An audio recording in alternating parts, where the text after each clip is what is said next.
Hello，大家好，我是小米，为大家带来新一期的文明六视频了。我们接着上一盘的这个德国功夫飞天啊，我们继续。上一盘我们已经来到了文艺复兴的这个黄金时代啊，然后由于之前一直在补一些基建啊，导致我现在瓶子爆的比较慢啊。我们现在看一下我们的科技线。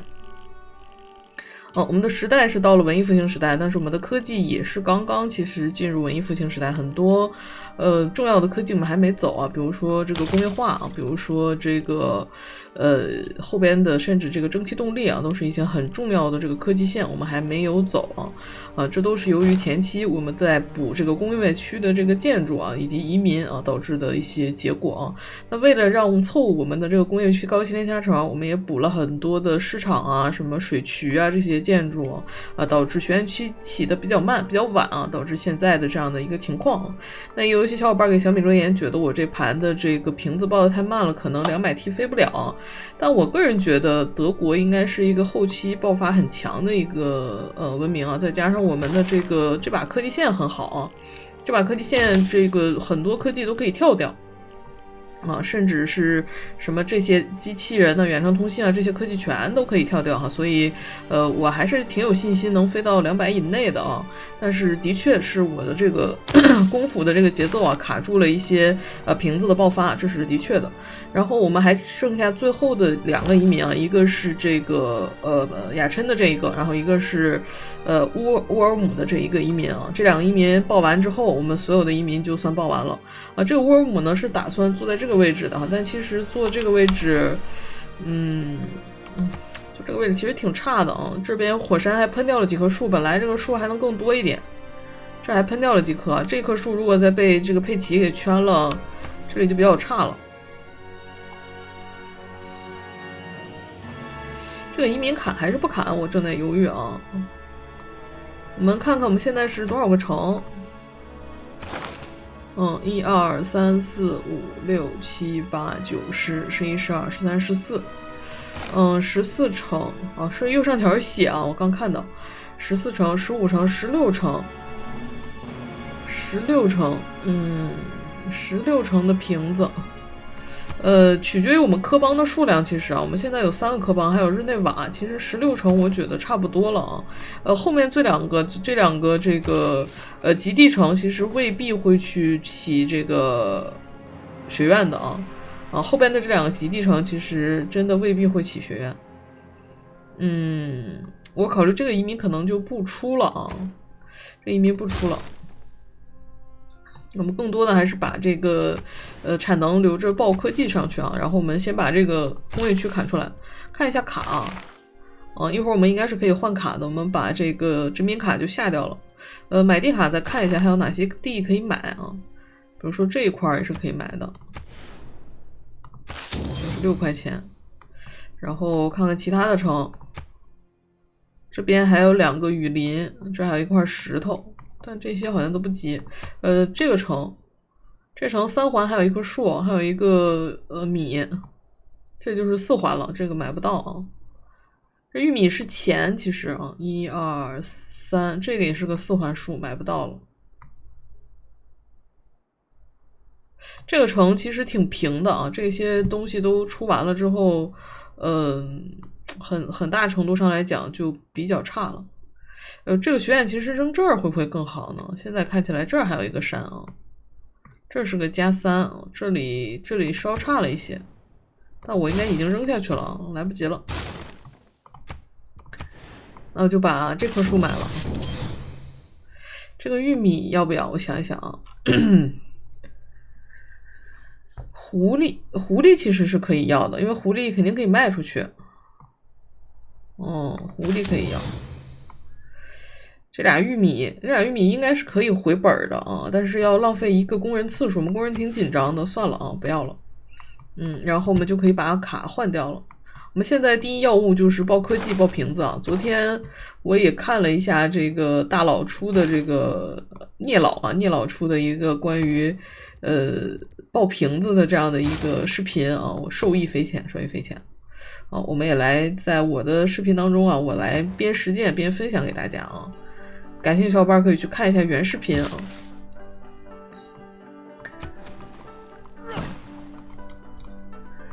我们来看一下城邦任务。我刚才稍微看了一眼啊，其实挺绝望的啊。城邦任务一个是横帆装置啊，这边横帆装置是让火枪手击杀一个单位啊，有2个还是3个横帆装置。贸易路线这些都是贸易路线啊，然后有6个归正会还是5个归正会哈，摩亨佐达罗归正会，然后波多尼亚横帆，瓦莱塔归正会，桑基巴尔归正会，然后沃林啊，当然都不是什么特别重要的城邦哈，但是有好多个归正会啊，导致很长一个不就即便到尾盘啊，这维尔纽斯也是归正会啊，然后最难受的是日内瓦也是归正会，即便到尾盘，我们的这个任务啊，这个城邦的任务都会卡在这个归正会上。为什么归正会做不了？就是因为我们不是宗府啊，不是宗府，归正会是肯定做不了的啊。16座城市信奉我的宗教的这个鼓舞，只能靠这个村落减，只能靠小村落了。除了小村落，我已经想不到什么很好的办法能把这个归正会烧出来了，或者是靠莫斯科大剧院吧，那不亏大了啊，太亏大了。所以这个就等于卡了我6个使者哈，这6个使者直到我的飞的结束我都拿不到了啊，是这样的一个事情。那这个横帆装置我本来我是想直冲工业化的，这个横帆我想给它冲掉的，但这样一看我就不想给它冲掉了，我想给它做了啊。那做横帆我们现在3个这个近战单位都在这里啊，然后也没有什么蛮族寨子可以去清了啊，所以要做这个火枪击杀一个单位的话，我目前抓到的这个人，我想抓这个石弩啊，我是这么想的，我想跟这个高卢开战，就是通过这几个的升级啊，升级成火枪，然后把这个石弩给抓掉啊，来完成这个横帆装置的这样的一个尤里卡，是这样的一个想法。我们来把这个雄伟壮丽选一下。早上刚起来啊，嗓子还有一点哑啊。我们看一下这边把学院给补掉，这里也是啊。然后这个玉给开了，下一边老马可能要先把这个吕贝克砍了。好，我们现在准备啊，这个学院就可以落了。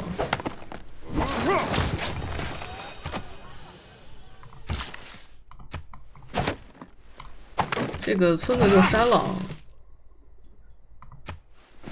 把学院区砍出来，还得再砍1梯啊，1颗、2颗、3颗啊，然后这个米就不挖了吧，这米可以开了，然后剩下的人剩下的劳动力再把这边稍微的开发一下啊，然后我们换一下政策卡，后勤可以先下了。我们刚才看到有一个枪刺与玫瑰的这样的一个任务啊，我们可能要做一下。枪刺与玫瑰我的印象中是一个比较重要的城邦啊，好像是菲斯吗？不是，枪刺与玫瑰我记得是哪一个城邦来着？加蒂夫啊，对，加蒂夫。我们给他做一下啊。后勤先暂时不要了，后勤我们等到这个最后一个时代工业时代的时候再来搞。我们换上这个吧，分店契约啊，抗骑兵单位生产建造速度加50%，然后买地卡这些也可以下掉了。学院乡林家船我们要报瓶子，三角贸易是张非常好的卡啊，但是公共工程可能也很好，我们看一眼。奇观下一个要抢的奇观是牛大啊，牛大是在科学理论解锁，牛大完了就是大本钟啊，大本钟完了是鲁尔啊，这几个奇观都是要抢的。想一下啊，首都是要留树的，首都还有几棵树啊？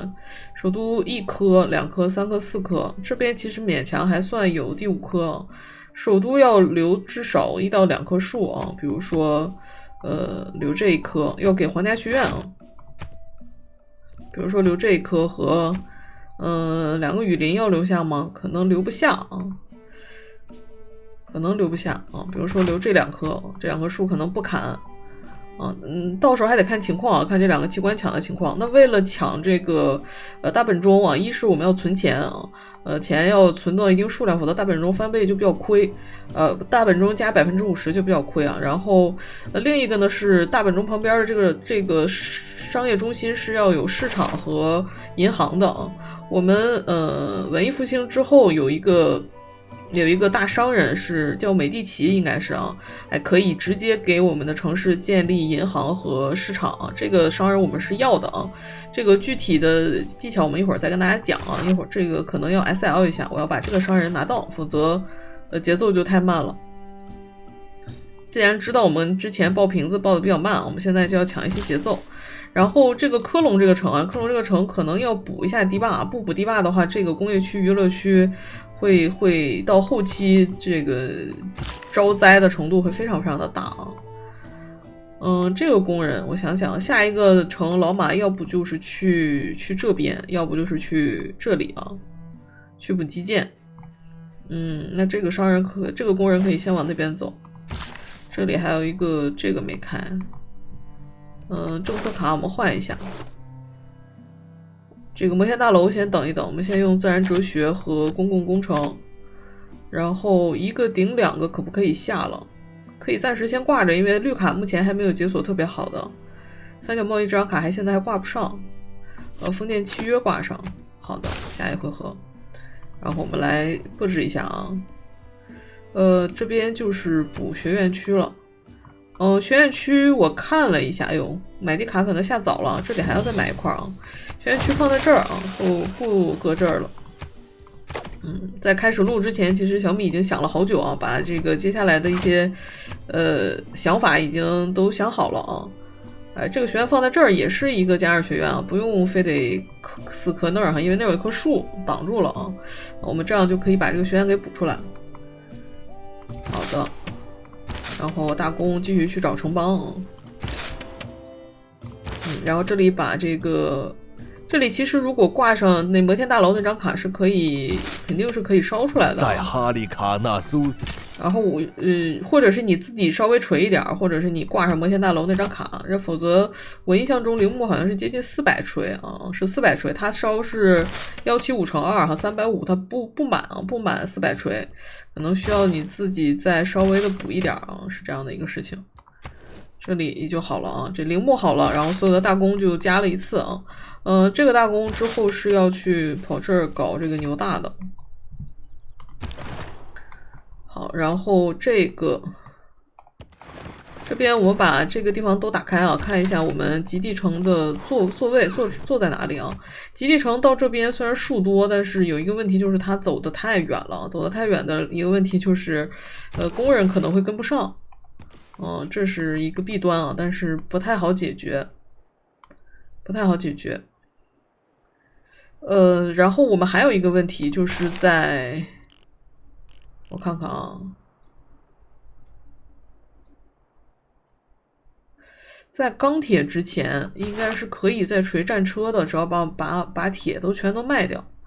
但是我的铁，我想一下啊，我还差1个战车啊。为什么说差1个呢？我现在不是3个战车吗？后面不是3个这个叫什么？3个坦克啊，3个坦克不就可以了吗？实际上，但是不行，不行的点在于哪儿呢？在于我们还有一个任务要有3个军团啊，在这里啊，3支军队，你的队伍里有3支军队啊。这个军队是军团啊，兵团。这个游戏里一共分为2种哈，一个叫兵团，一个是军团。兵团就是2星的，就是2个组在一起的；军团就是3星的，3个组在一起的。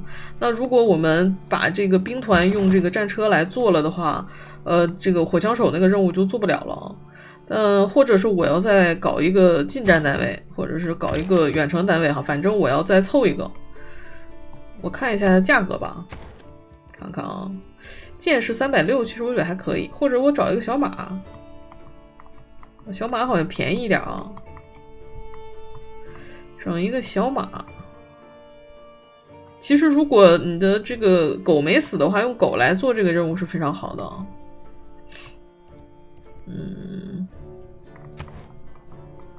可能要买一匹小马。让他也往基地走，得让他俩汇在一起啊，去完成3个兵团的这个任务。买一批吧，买一批啊。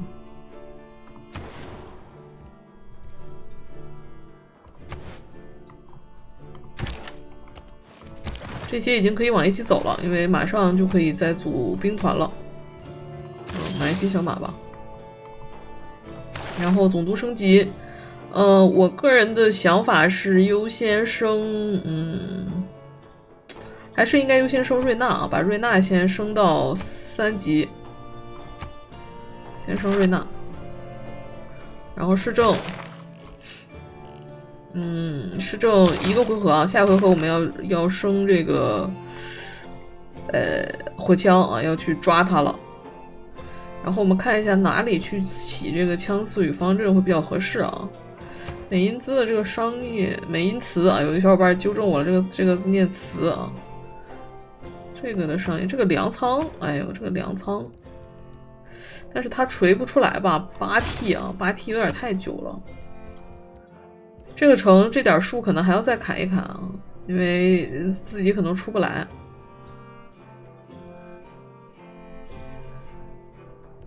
8T， 先让他锤着，我看看有没有别的更合适的城啊。到了这个时间点呢，就是想的会比较多一点啊，就是卖一些。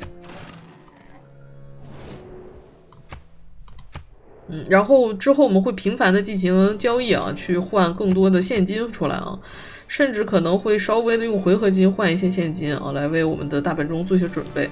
大本钟，因为我们后边最少要买2个宇航啊，一个宇航是7200块钱啊，在瑞纳3级的条件下，所以2个宇航最少要14000啊。有2个问题，最少要14000，那这个就下了，然后我们得换成。职业军队和贴身随从啊，职业军队和贴身随从，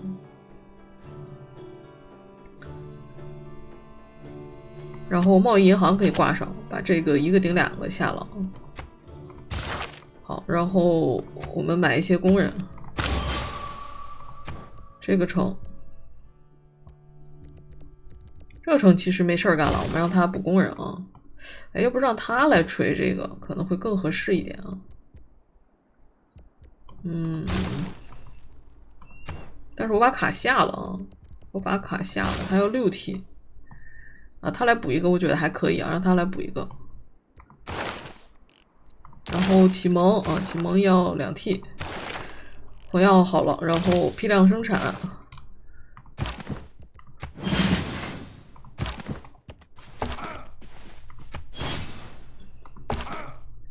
我们要升3个火枪啊，弩手2个应该是已经够了吧？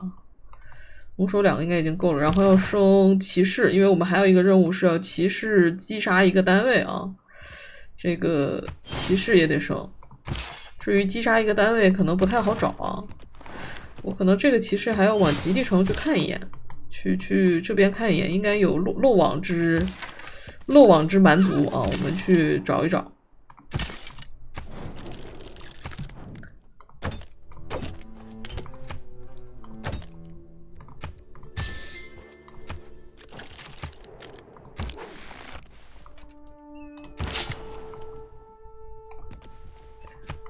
然后我这个大弓还可以补一些远古的器官啊，一些远古的器官它都是秒的。我现在觉得最有价值补的远古器官，就是这个巨象了啊。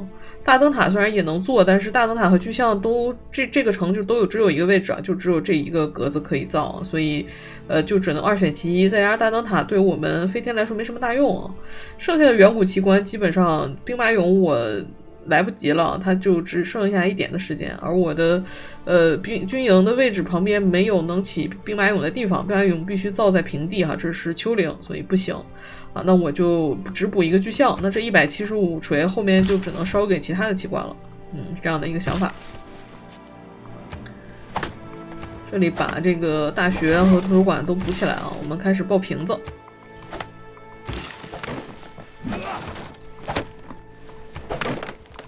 这里空砍也是没关系的啊，空砍它也是会累积到下一个建筑上的，所以就结束了。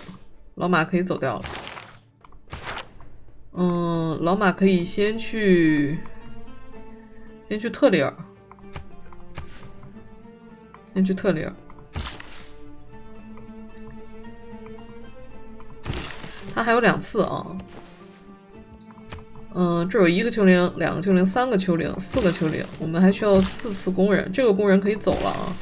这2个工人可以去极地了啊，往极地跟着那些建造者就跟着那些开拓者就走掉。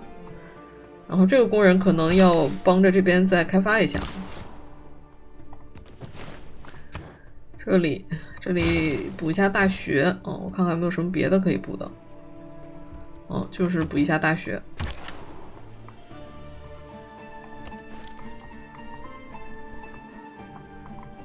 这边是要2个弩手往一起汇了啊，这边后面要去补军团，兵团啊，补兵团。然后这个可以往上走，这个可以往把这个开了，然后也可以往上走。看看这个城有几个树要砍啊，1颗、2颗、3颗、4颗、5颗。然后这2个我可能也会开啊，可能需要6次的工人啊，这只有4次。所以肯定是不够的，这个工人也得往上走，但是可能会在这边再买一个啊，否则次数还是不够。这个工人就留着之后砍树了啊，这个工人可以留着之后砍树。哦，我们没挂1个顶2的那张卡啊，这后面发现的城邦就都不能那啥了。1个顶2那张卡在现在的这个时代就显得有点太占卡槽了，我就没挂。因为我们后面有好多张绿卡都是很厉害的卡啊，后面碰到的这种，哎呀，就只能很遗憾啊，很遗憾。200多平啊，继续报。我看一下下一回合，我来操作一下交易。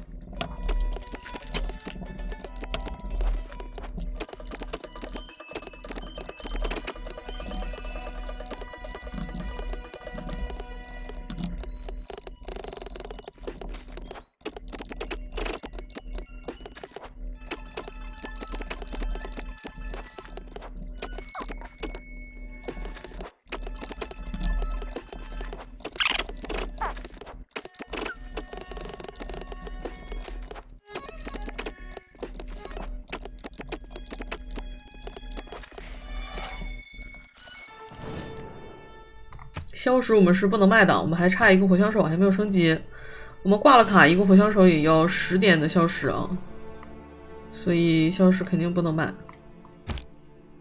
那些可以被。然后我刚才其实跟他交易了一波奢侈啊，但是没啥用，因为我要宣他了啊。我宣他的话，所有跟我绿脸的这些都还好哈，就是宣有的这些还好，但是没有这种建立外交关系的这种，肯定是会谴责我的，因为我这个跟大家说一下，就是跟别人宣战哈。如果你是在远古时期啊，你可以直接宣布突袭战争啊，因为远古时期是占地盘的时间嘛，大家这个彼此之间也不熟，对吧？啊，也都刚刚建立自己的文明与部落哈，所以也不会有什么太多的惩罚。但是你一旦过了远古时期之后呢，你宣布这种突袭战争会产生大量的不满啊，这种不满呢是会延续到各个文明上的，包括这个斯基泰后面可能也会有问题哈，因为斯基泰它的议程是讨厌这个。突然宣布这个突袭战争的文明哈，所以到后面可能他也会跟我翻脸。啊，这是关于突袭战争。那你如果不想突袭战争，但是你又想打现代战争怎么办哈？你可以先谴责他，谴责他5T 之后，你就可以使用战争借口了啊。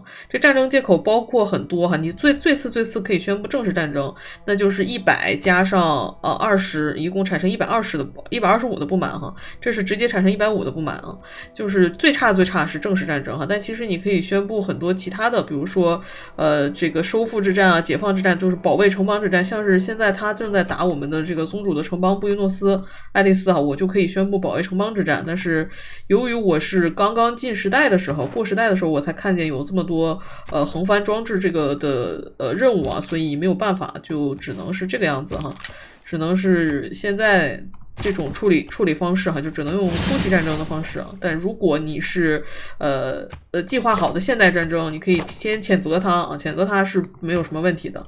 啊，然后再来搞这个事情，就会损失就会小很多与别人的好感的损失就会小很多。这里都开始爆瓶子都开始起轩建筑这边看看还有什么。这个工人这边国内的路修的不是很好有很多地方还不是很通，好贵这460的，硬着头皮买怎么办？硬着头皮买这边这个米得切过来否则这要掉人口了。这个工人就走了就往深山中走了往大雪山中走了。这个城把这几个丘陵起一起。然后一会儿跟大家说关于伟人的这个操作弩手，这两个弩手要敖包相会一下这个骑士不往上走了，这骑士我得下去找一些这个还剩下的寨子清一清。至于这个这个马，我想一想是不是让这个马回来他们两个得在哪儿汇合一下，因为一会儿要升兵团的。同盟的国家理论上应该是可以升兵团的吧？这我还真不知道有一些东西我知道，有些东西我也是刚刚在玩的过程中遇到了，然后去请教才知道这文明6里的内容实在是多。哎呦，大哥，有话好说。有话好说。这边肯定是要开的肯定是要开的。开完了一会儿还能去卖一手。伟人探图尤其是到了这个中间的这种时间就是开始蛮子已经开始起大炮什么这种了你就最好用伟人去探图因为侦察兵实在是太容易死掉了。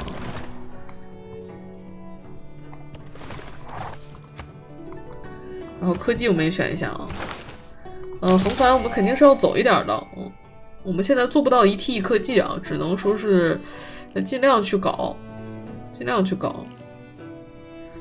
这里是不是走1T 城堡会好一点？我想一想我们城堡的话一个科技是312瓶我们现在一回合200多瓶所以肯定是有大量的溢出瓶的。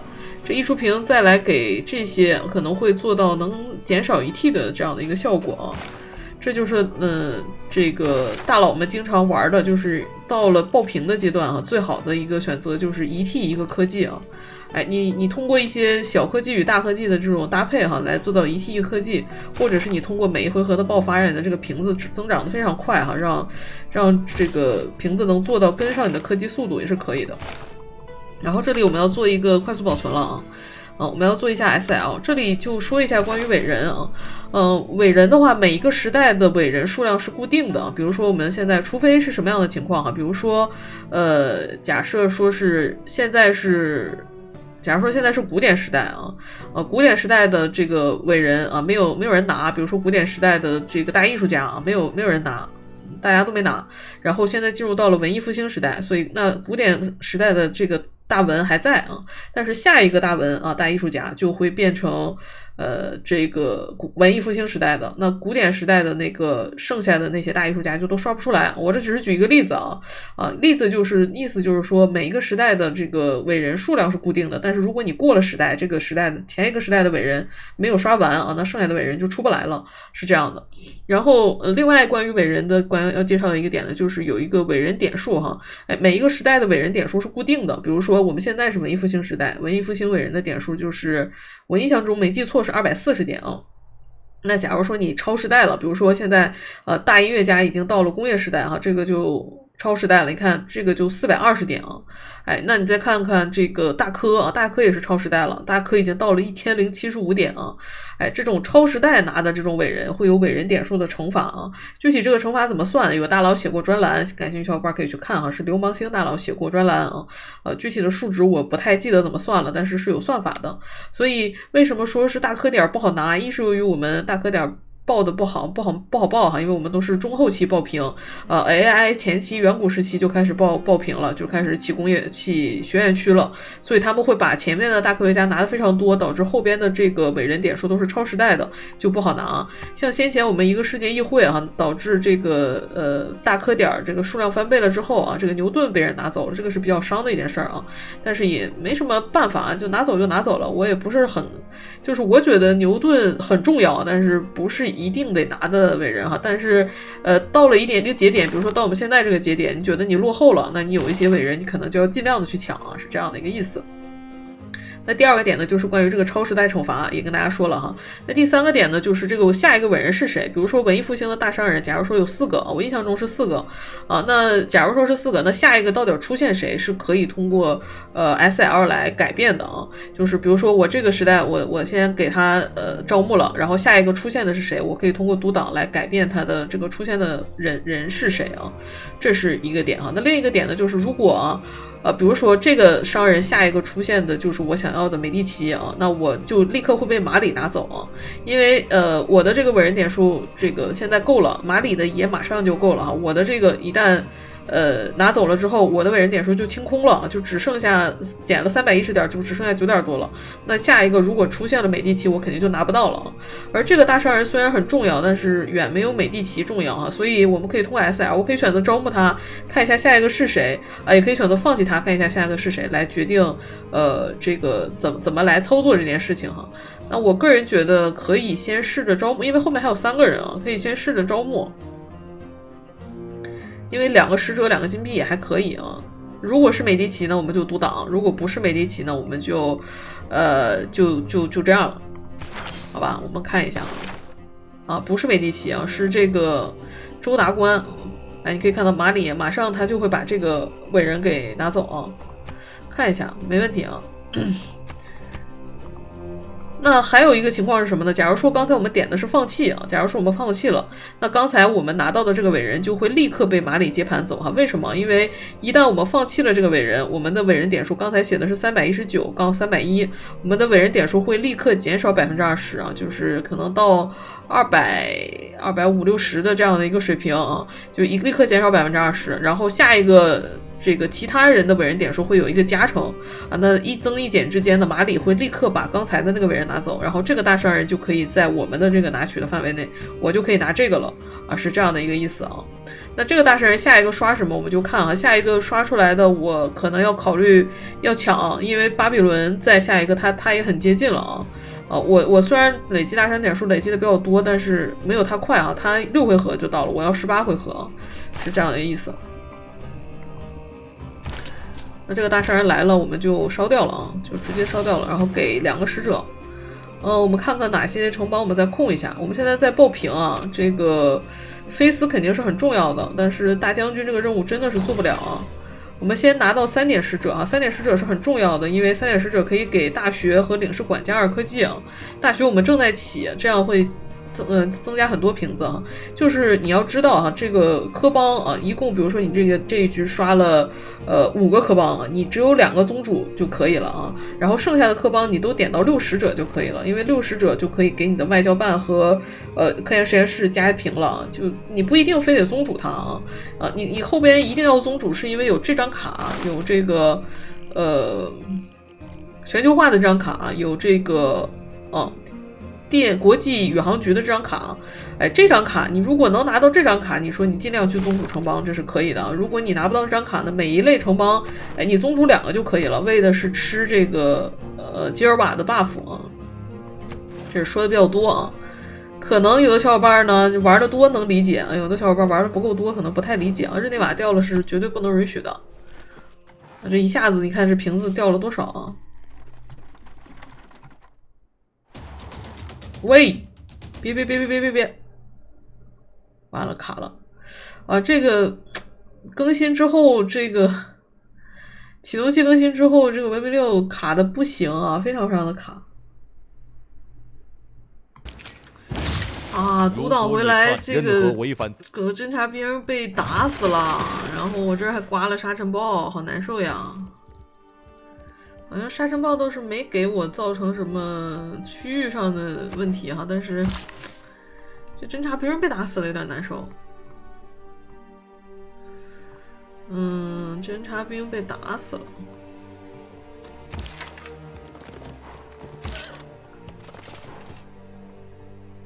打死了也没办法啊，那我不可能再独挡了，因为刚才走的那个位置的确没办法。我们继续报平啊，继续起这个啥，那个就不用再起工人了，不用再起移民了，移民从此就结束了。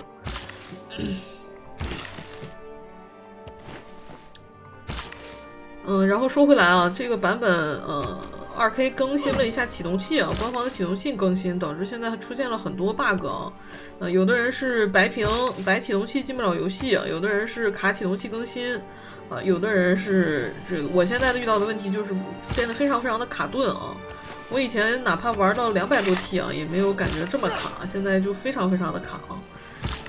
没有什么办法，只能等这个2K 自己优化啊。那如果你遇到了我会解决的问题有限哈，我不是所有的都会解决。如果你遇到了卡启动器更新，过不去的问题啊，就是启动器一直显示正在下载、正在更新啊，你可以走到进入这个游戏的根目录啊，进入到这个根目录下，然后找到它的那个根目录文件夹，从那里启动，可以绕过启动器啊，是这样的。那我们就宣了啊。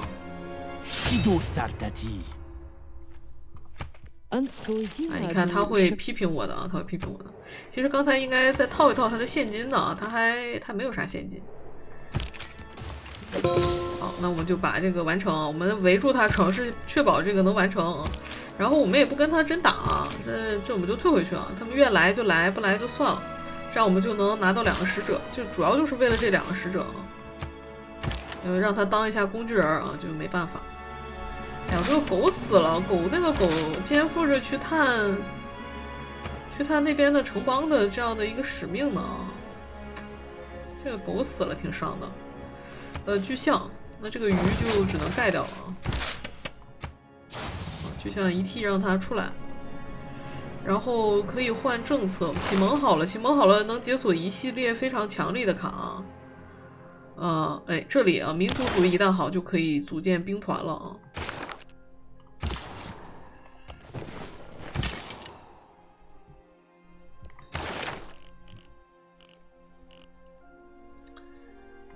我们把横帆走了吗？直接走工业化啊，直走工业化。那刚才利用了一下这边小科技的一个瓶子，也没有实现得了那啥1T 科技啊，也实现不了。这2个射势炮我们做不了，这个科技只能到后面卡一下了。那这个军事学院会起的稍微慢一点啊。那只能靠这个大弓了，希望这个大弓一路平安，好吧，能把这个该探的都探出来。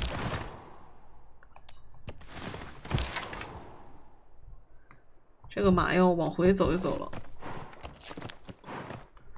把这些低等级的兵给组建成兵团也有好处啊，好处就是可以减少他们的死亡率，否则的话其实还挺容易死的。那我们要换政策卡了，这2个肯定是下了啊，这个要上，然后可以先挂征兵，现在没有什么特别好的话，或者是挂经验啊。挂经验也可以，因为要补一批港口的和这个军营区的建筑，先挂经验也可以。看一下啊，我们补港口就是这个城的造船厂还出没出？还没出啊，这个城要出造船厂。然后是这个城巨象出完，学院出完，就是也要出造船，但是这个城的造船厂可能自己搞不出来啊，得把这一圈石头什么的买一买，给它砍出来啊。我想一下啊，这批买地可能是要跟这个他做地的时候一起。哇塞，那太远了，那这还得切一次买地卡，想一想啊，我看过下一次换政体是什么时候，还远啊，那不行，那肯定还是得切一次。那我们这里就先在征兵和这个理性主义对我们现在加成不大了，就不看了。然后公共工程现在先不能下，土地测量员挂上。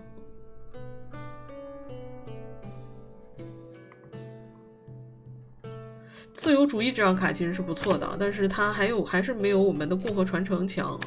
你看共和传承加住房加1局它只能加1局，而且加的没有它多，它的限制少。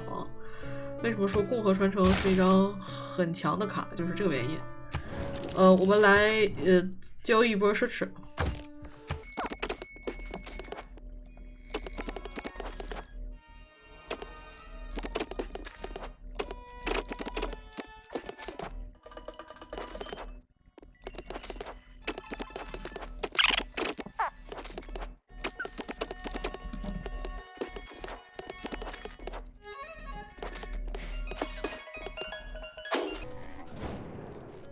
果然谴责我了，幸亏我刚才交易了一波啊，真是不出意料的。然后你如果跟他断了这个宣友之后，没准他也会谴责我，这都是正常的啊。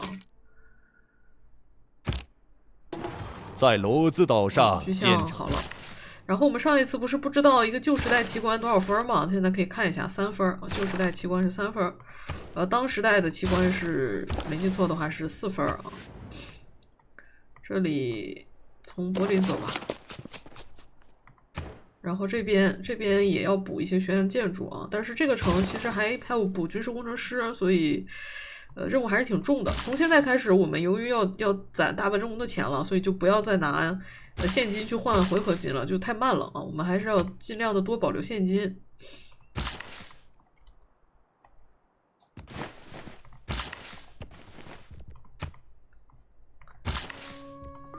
这里准备就位啊，然后这个毁枪就回家吧，我不想跟你打啊，别过来，你过来你死定了。这里我看看工人数量够不够啊，1个、2个、3个砍2T， 主要是这个位置比较难受，这还要跨河，这里不太好站人。从这儿走到这儿问题不大，这儿走到这儿。2T 可能砍不完啊，可能砍不完，这过去看一眼，然后他就走掉了。然后下一个要砍的城，我们看一下啊，下一个要砍的城可能会是汉堡或者是吕贝克啊。吕贝克就砍这一次就结束了，吕贝克那边的估计要靠买啊，这个去汉堡这边把这边给造船厂给出了。这个工人还剩1次，尽量也走。然后刚才那个不是死了一个嘛，我们用骑士上去再探一探，看能不能找到蛮族啊，就给他杀掉。然后我们再走就是也是去这边啊，也是去帮助这边补奇观。哎，你看看，这就有漏网之鱼啊，我们抓的就是这种。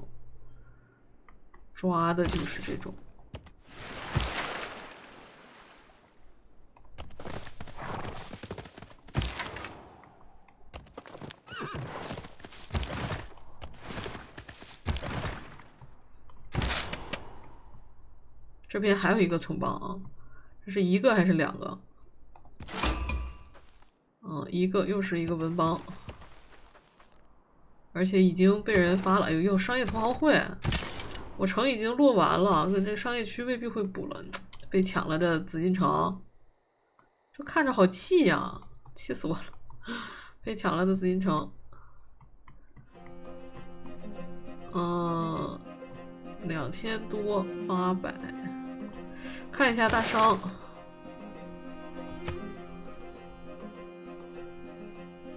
他拿了这个，然后下一个是这个，那刚好啊，下一个是这个啊，那是这个什么拉甲什么什么这个啊，这个被巴比伦拿，那下一个雅各布应该就是我的了，应该问题不大啊。这个大商出的是非常好的啊，根本没有我们 SL， 挺好的。否则的话，你要 SL 还是挺难受的啊。又是谁呀？4里巴加湾没了，这帮凶残的人，太凶残了。这是深入敌后要干嘛呀？哎，这自己撞上了，我就服。世界上某些这军事学的尤里卡就做了，很好啊。这自己往我身上撞，我也是没想到的。那他也往下探一探啊，把这边都打开啊。这种，你看这藏了个科邦啊，哎，这儿藏了个科邦，我看见了。啊，我们去把这些打开。升3个坦克的那个任务相对比较靠后啊，应该还可以再等一等。但是兵团的这个任务会比较靠前。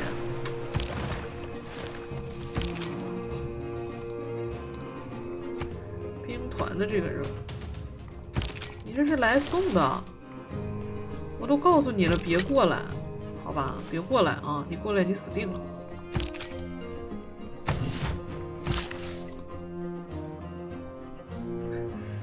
我看一下啊，这里这个2次的工人，其实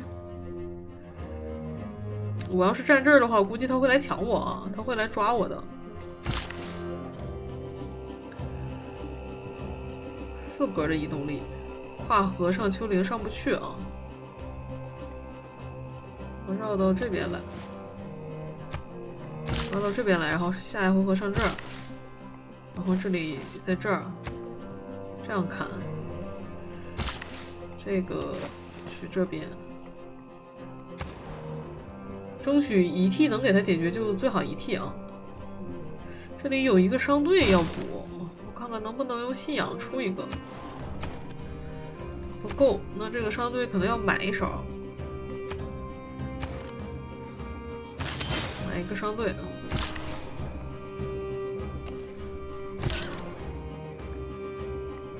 那这个骑士不用出去了啊，不用出去了，可以向下面走啊。一会儿等那个骑士去把那个商帮那个科邦探出来之后，等着来跟他组建军团啊，组建军团。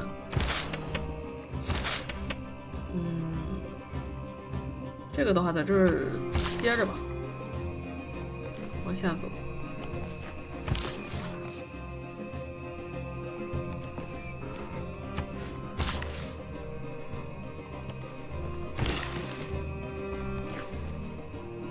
这里还有一个奢侈要看啊。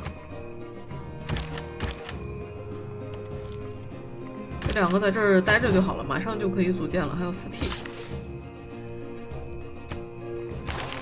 然后我们现在有买地卡，把这个地买了，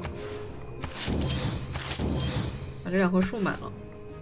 这个盐让它自己慢慢扩吧，看看还有没有哪一个地是着急要买的啊。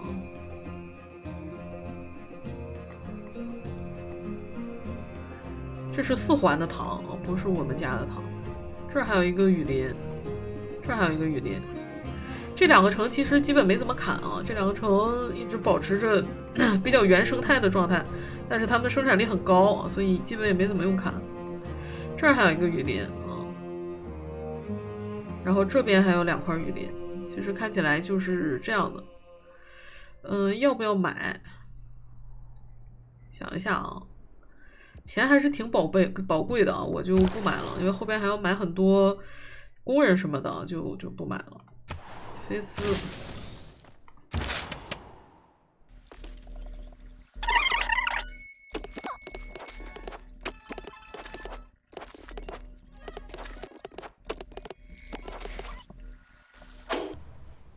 齐秦好了，还有3T 工业化。这是特殊议程，应该是跟我们没有关系的，不在我们附近的，所以也不用我们投票。这是来干嘛了？这是还带有送钱的，我就服了。我这打不死他。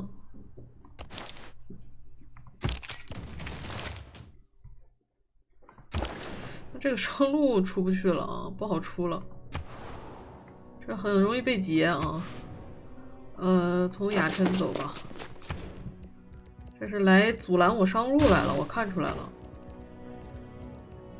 这边补完了可以开始补工人。学院建筑补完，然后工业区就那几个发电城再补哈，这个工作坊就不继续补了，然后就是补工人。这边还有1T。哎，果然是这个美第奇哈，不叫雅各布啊，美第奇啊，雅各布已经过去了啊。这个大沙尔美第奇是我们一定要拿的啊，10T 就能拿到，因为我们还能招到海军统帅啊。看来没有人起港口，我们还完成了一个城邦任务，不错。有一个海军统帅是挺重要的，有一个海军统帅是可以直接给你一个装甲舰的，那个是可以帮你过一个科技的游历卡的，是挺重要的一个大商人啊。这里准备开砍啊，这还是过不来啊，还是得2T，1T 肯定是砍不完。我看一下啊，这个下 S 上这儿啊。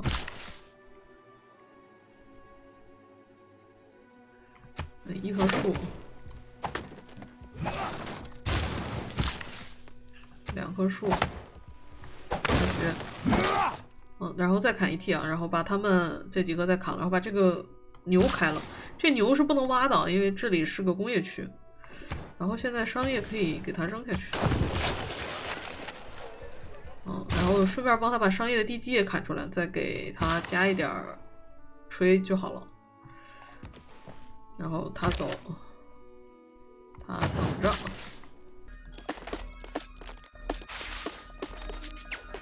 这边学院建筑也补完了，补完的话也可以补一些工人，或者是赚项目啊。那我们现在急需一批工人，还是先补工人。这里艺术博物馆得起了。这个城，大学自己先敲一敲。这个城不起别的区域了啊，还有几棵树可能是要补实验室用的。他是去找那个工科邦的，这边就靠这一个战车了。幸好这边有城邦啊，别被蛮子给那啥了。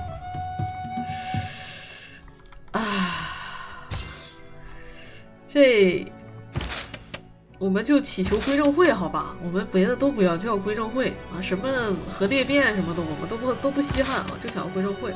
然后这里跟大家说一下关于这个村子采的这个东西啊，是可以通过改变随机数而改变的哈。我们要了解文明6的这个游戏的随机数机制啊。我们可以理解为这个游戏每一局会有，比如说有1000个随机数已经在这儿排列好了，然后你每一次发生一件事情，它会从这个库里抽取一个随机数去调用啊。那只要呢在当回合调用的随机数不一样啊，你这个东西采的东西就会不一样。都有什么东西会改变随机数呢？比如说一个伟人的招募，因为伟人招募了以后，下一个伟人是什么？是要调用随机数的。然后再比如说什么？比如说2个这个。比如说一个远程单位啊，就拿我们的城墙举例，远程单位攻击近战单位是改变一个随机数，因为只有他掉血，我们不掉血哈。凡是这种要有涉及到这个判定啊，比如说掉血的这种就会改变随机数哈，只有他一个人掉血，只调用一个。那如果是2个近战之间这样互 A 啊，那就改变2个随机数，因为他掉血我也掉血啊，是这样的。你以前版本的话，如果你不开蛮族与氏族啊，在这个阶段，因为蛮族会有很多寨子刷在南北极。你就可以用1-2个兵去那边去改变随机数啊，来帮你去 SL 很多事情，包括后面这个牛津大学出来的这个科技到底炸的是什么，以及后面我们的这个莫斯科大剧院出来它炸的这个科技到底是什么啊，都是可以用这个随机数来改变的啊，来靠反复 SL。所以所谓的极限飞啊，都是要透图啊，然后以及提前摸图、提前摸村子、提前摸科技线啊，提前去SL 这些东西啊。所以极限飞其实是非常非常累的一件事情啊。但是很多大佬喜欢追求这个，就是飞得非常快的那种。我们现在宜居比较炸啊。没有办法，我们娱乐区没有精力去补，然后这些 AI 都不造重复奢侈啊。我刚刚才知道我们的这个模组里啊，这应该是模组的功能啊，就是我们这个更详细的交易界面显示的这个功能啊。它的右上角如果出现一个叹号的话，代表着这个 AI 有重复奢侈啊。你要是不知道到底是哪个 mod 呢，你就去看小米的这个本系列的第1期视频啊，把那些模组都打了，你就肯定有这个功能啊。你愿意试，你可以试一下。因为我不知道具体到底是哪一个模组。哎呀，这个牛大其实是要抢一抢的，这别被人给端了啊！这每一次出现奇观完成的声音，我都心很慌。来吧。我们就不 SL 了，我们就不 SL 了。但是，哎呦，难受。这是你要干什么去啊你啊？你别在我家搞事情，我告诉你。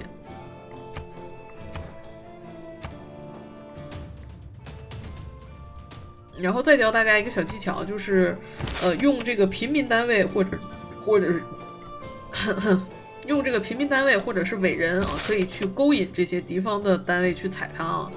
平民单位就是被抓捕，伟人的话就是直接会被踩到城市里啊。你可以这样，比如说因为他们腿长，我腿短，我跑不过他们，我可以用这种方法去想办法把他们勾引过来啊，然后就方便我去击杀他啊。因为这两个这个追猎肯定是打不过火枪的。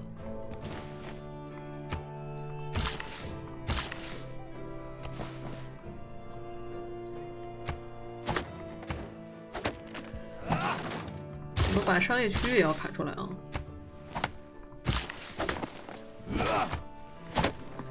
商业区差1T 啊，然后老马就可以走。老马去汉堡吧，或者是去吕贝克。吕贝克还是汉堡？先去汉堡啊，然后看一下卡。我们再买一些工人。这里去这儿。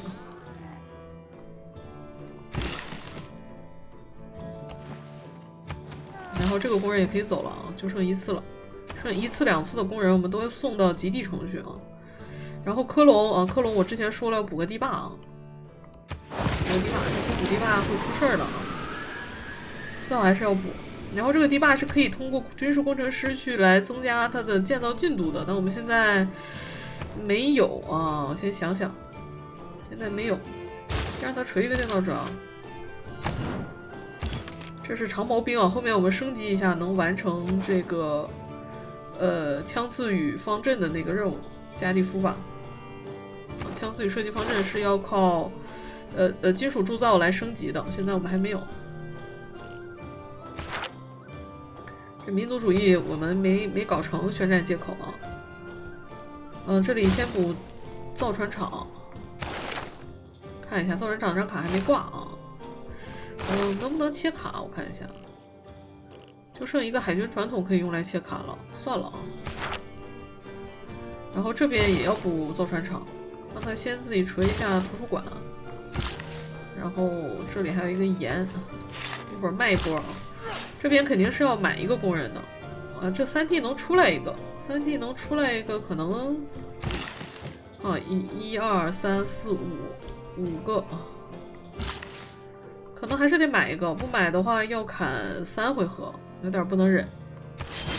买一个啊，一砍这样就砍2个回合就结束了。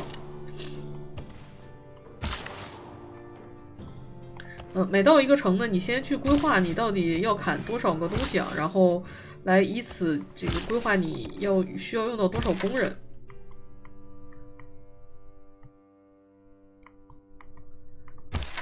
让他回来就好了吧，我们不往前走了吧。我们可以小马去他家后面看看能不能打秋风啊？开战1次，咱搞点金币花花，对不对？雁战都已经涨了。这个好了，图书馆。这2个城不太好起来啊，这2个城现在很缺工人。这边可能也要再搞一个工人。这工人。这个工人往上走的很慢啊。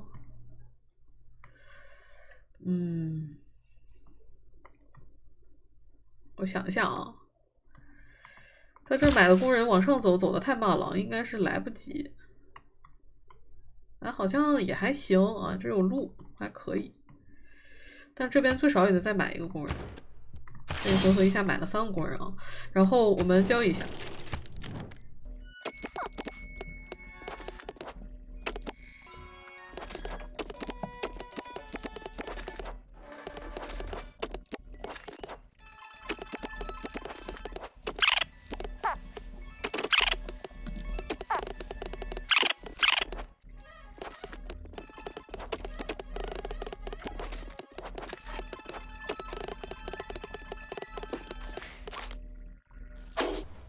哇，胡歌哭！这每一次城邦落地的声音，我觉得听着都特别的惊心动魄呀。暴力经济学的关键词。我们看我们有多少煤，煤是非常重要的资源。啊，那应该是这些区域下面有煤啊。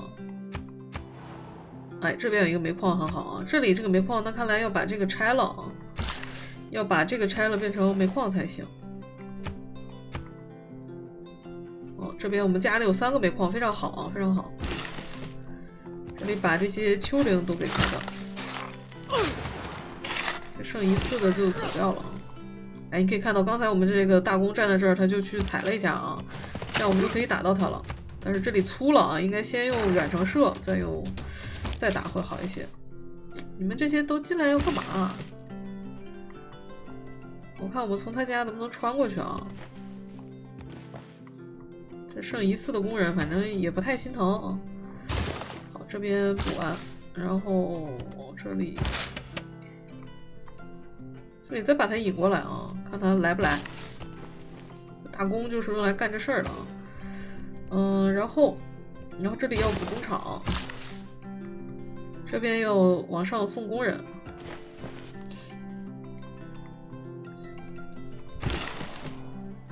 看看哪里的住房不够了啊，我们在这里看一下。乌鲁姆和德里尔，这个城的质量还是比较高的啊，我们给他买一个粮仓，然后把住房涨上来。就是那些这个优质地块比较多的这个城啊，就值得去发展人口啊，否则就不太值得。再看看这个城，哎，这个城的优质地块其实也还可以，啊，也给他再加一点住房。但是这边没有工人去改良它了。260，我们信仰太少了啊。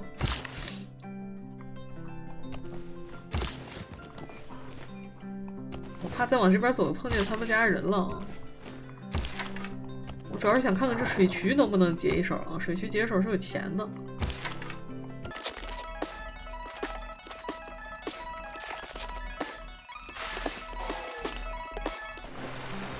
工业化好了，然后我们优先先把科学理论给解锁了，因为我要先去看一下，牛津大学啊，要造一下才行，否则容易被 AI 就抢掉了。这边已经被人铺成了，应该是不会有村子的。我的天，别给我踩回去啊！我这边这么多煤炭呢，别给我踩回去好不好？求了啊，求了，别踩我。看一下啊，消失煤其实是在早期能卖一个很高的价格的。煤。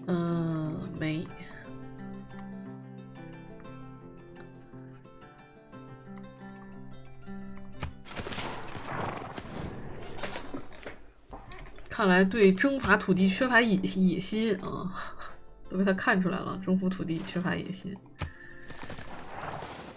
哎，他又踩了我一下啊，漂亮。要的就是这种效果。天文学，人类在部落主义。好，殖民主义好了。这里继续造丘陵。这个城差不多了，这儿还剩1个丘陵啊，但是不用管了。优先用这个远程来削弱敌方的血量啊，然后这样你近战在跟他打的时候，就会有一个受损单位-2的这样的一个 debuff， 他就能更容易被我们打死。这个追猎应该是可以抓死的，这就直接抓死了。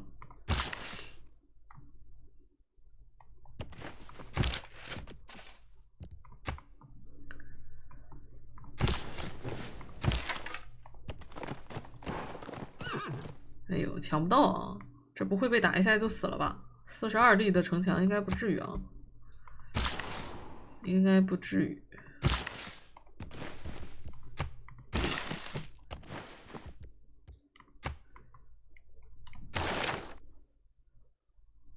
这边拿到了门捷列夫，不错啊！化学启动尤里卡，这是很棒的。再看一下伟人，下一个是谁？下一个达尔文。达尔文还能招？我刚才那1300是个怎么个情况？是在上一个时代哦。我明白为什么刚才有1000多点的这个伟人点数了，是因为在进入文艺复兴之前啊，就出了工业时代的这个大科，所以它那个第一大科是1000多点了。但后边的大科其实一个才500多点，因为我们现在已经进入文艺复兴了，只超一个时代了。刚才那个是超2个时代的伟人点数，这是超一个时代的，所以现在只有500多点啊。这样我们一次可以拿俩，并且还有机会拿到爱因斯坦啊，这是非常好的一件事啊。这个大功很废，但是放弃也不可能，就拿了吧。一回合拿了3个伟人啊。我记得一回合拿多少个伟人是有一个成就的啊，有一个成就的。这是能干嘛？工业区像释放文化炸弹没啥用啊。那我们就去探图吧，看看哪里还没开啊。我们是从吕贝克出发。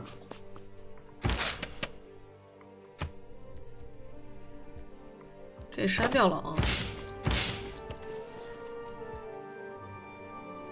这是能给我自然器官加平的这个大科，其实看看哪里啊？这儿可能会好一些。每相邻一个自然器官加平，所以最好的是能拿到这个，可能拿到的瓶子数不够高啊，看有没有更好的自然器官。哎呦，他们这儿还有个黄金国啊，这里也不是很高啊，最好能拿到1500瓶左右就比较赚了。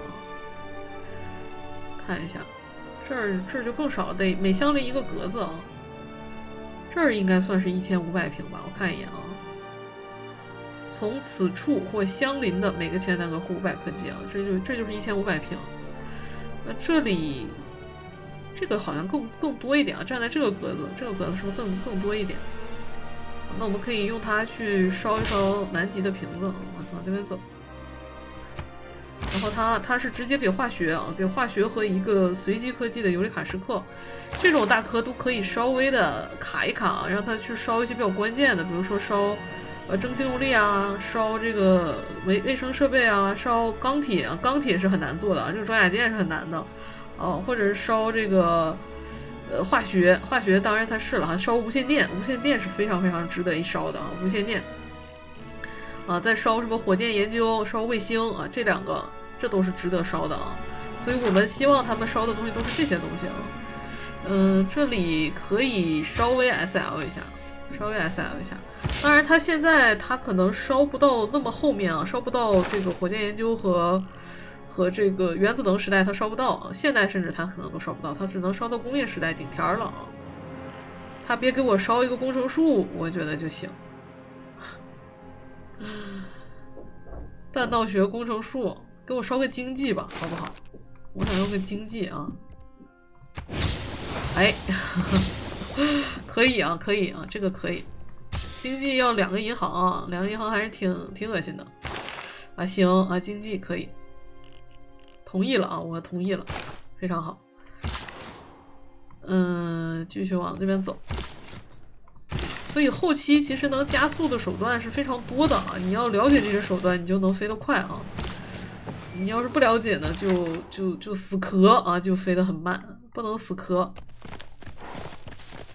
这儿树还不错，哎呦，这水银，我还没玩过这个垄断的这个模式呢，不知道垄断这个模式是怎么样的。这走不过去啊，这边还挺难走的。回家吧，你有本事你就抢我啊！反正我就剩1次了，你有本事你就抢我。他继续在这儿待着。哦，这个大公回来了啊！大公回来了。那我觉得他也从这边出发啊，一个向左，一个向右啊，他们2个把刚才侦察兵没探出来的地方再探一探。这儿还有4次的工人，4次的工人，弓箭手回家。哎呦，哎呀啊，这没挂卡呀，没有1个顶俩。哎呦，这要挂了卡，我是不是就宗主了？大义好久啊。这是神帮啊，而且尤其在我们现在这个阶段，他还是很厉害的。哎呦，而且还有归正会在前方啊！但我这3个使者，给塔纳，哎呀，没有挂卡。我读一下档，换一下卡。读一下档，换一下卡，不过分吧？刚才刚保存了一下啊。哎，我读一下档，换个卡啊，稍等。